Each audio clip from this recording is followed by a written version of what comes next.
అందరికీ హాయ్ అండి. Welcome back to our YouTube channel. ఈరోజు మీకు నేనైతే బోడ కాకరకాయ కూర ఎలా చేయాలో చూపిస్తాను. నేనైతే పావు కేజీ బోడ కాకరకాయలు తీసుకున్నానండి. 250 గ్రామ్. ఇవైతే శుభ్రంగా కడిగి పెట్టుకున్నాను. నేనైతే కొద్దిగా ఉడికించి అయితే పెట్టుకుంటానండి. ప్రెషర్ కుక్కర్ని అయితే కొద్దిగా లైట్గా ఉడికేంత వరకు అయితే పెట్టుకుంటాను. అసలు అయితే ఇవి ఉడికించకుండానే వండుకోవాలి. ఇందులో ఉడికించినట్లయితే విటమిన్స్ మినరల్స్ అయితే వెళ్ళిపోతాయి కనుక ఉడికించకుండానే వండుకోవాలి.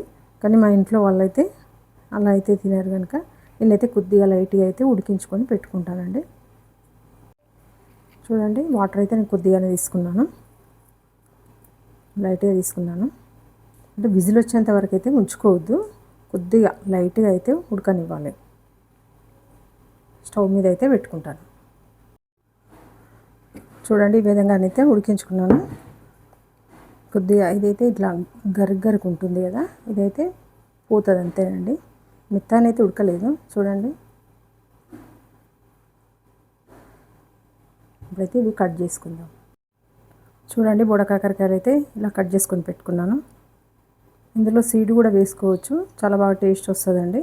కాకపోతే రెడ్గా అయిన సీడ్ మాత్రం తీసేయాలి. ఇలాంటివి అయితే తీసేయాలి. నేనైతే ఇవి తీసేసాను.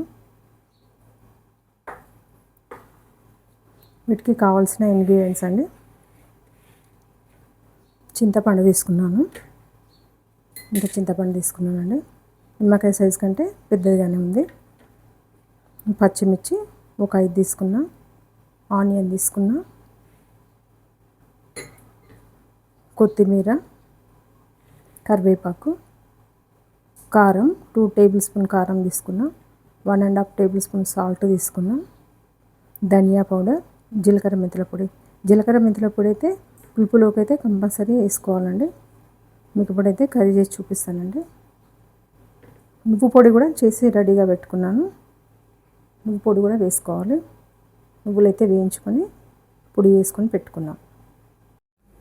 కడాయి అయితే పెట్టుకున్నానండి స్టవ్ మీద. ఆయిల్ అయితే పోసుకున్నాను, తగినంత పోసుకోవాలి. ఆయిల్ అయితే వేడైంది. కొద్దిగా మెంతులు వేసుకుంటున్నా.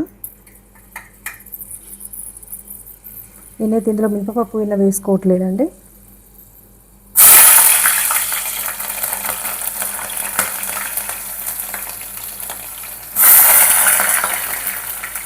పచ్చిమిర్చి వేసుకున్నా, ఆనియన్స్ వేసుకుంటున్నా.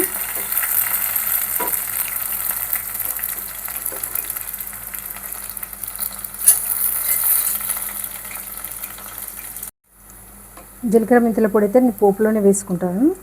ఎప్పుడైనా పులుపులోకి జీలకర్ర మెంతుల పొడి అయితే వేసుకుంటున్నాను.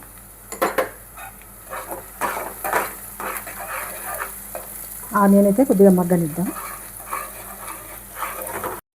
అల్లం వెల్లుల్లి పేస్ట్ వేసిన నేనైతే ఇలా కలుపుకుంటాను. ముందే అయితే జీలకర్ర ఆవాలు అయితే వేసుకోలేదు కనుక ఇది మళ్ళీ పోపు పెట్టానండి. జీలకర్ర లేకుండా అయితే బాగుండదు, అందుకని మళ్ళీ వేయాల్సి వచ్చింది. ఫస్ట్ అయితే మర్చిపోయినా. ఇందులో అయితే పోసుకుంటున్నా. ఇప్పుడైతే పసుపు వేసుకుందాం.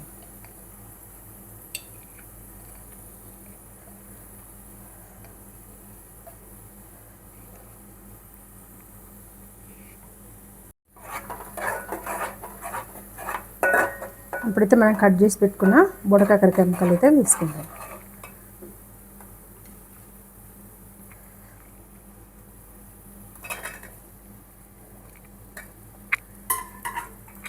ఇప్పుడైతే దీన్ని కలుపుకుందాం.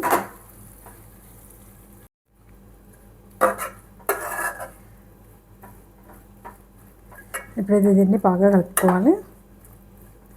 ఇవైతే కొద్దిగా మగ్గనివ్వాలండి. మగ్గేంత వరకు అయితే మనం మూత పెట్టుకుందాం. ఇప్పుడైతే మూత తీసుకొని ఇలా మగ్గితే సరిపోతుందండి. కారం వేసుకుంటున్నా. ఇది 2 టేబుల్ స్పూన్ల కారం, ఇది 1.5 టేబుల్ స్పూన్ సాల్ట్ అండి.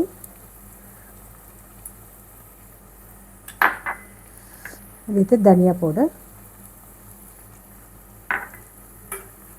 ఇప్పుడైతే దీన్ని కలుపుకుందాం.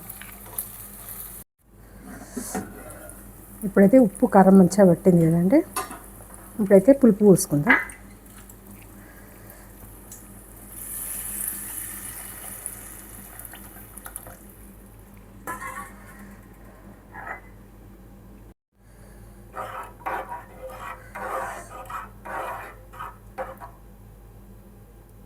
పులుపు అయితే పోసుకున్నాం కదండి. ఒక 5 నిమిషాలు అయితే మూత పెట్టుకుందాం.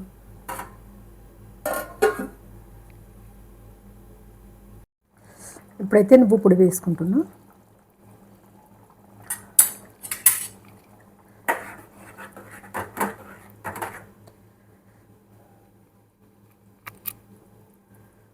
కలుపుకొని మళ్ళీ ఒకసారి అయితే మూత పెట్టుకుందాం.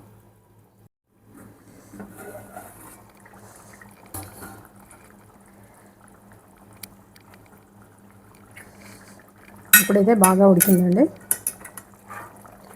చిక్కగా ఉడికింది. ఇప్పుడు కొత్తిమీర అయితే వేసుకుందాం.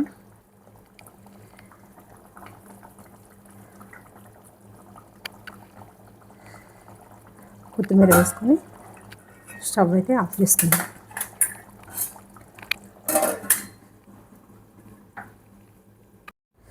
బోడకాకరకాయ కర్రీ అయితే రెడీ అయిందండి. చూడండి, చాలా బాగుంది. ఇప్పుడైతే దీన్ని టేస్ట్ చేసి చెప్తానండి.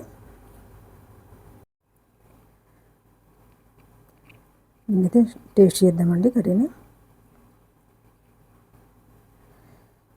చూడండి, మంచిగా ఉడికింది.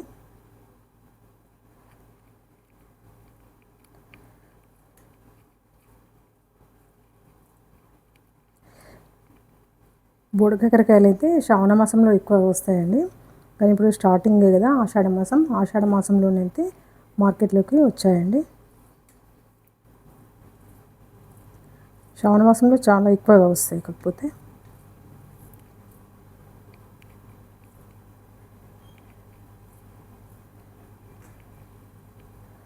టేస్ట్ చేద్దాం.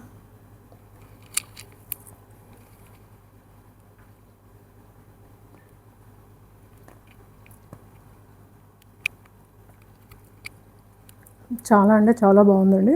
నేను చెప్పిన విధంగా, నేను చెప్పిన కొలతలతో అయితే మీరు చేసుకోండి ఖచ్చితంగా. ఇప్పుడైతే సీజనే కదా, సీజన్ అయితే స్టార్ట్ అయింది కదా, మీరైతే తప్పకుండా చేసుకోండి. చాలా అంటే చాలా టేస్ట్గా ఉంది. వీడియో మీకు నచ్చింది అనుకుంటున్నానండి. నా ఛానల్ని అయితే సబ్స్క్రైబ్ చేయండి, షేర్ చేయండి ప్లీజ్. థ్యాంక్ యూ అండి.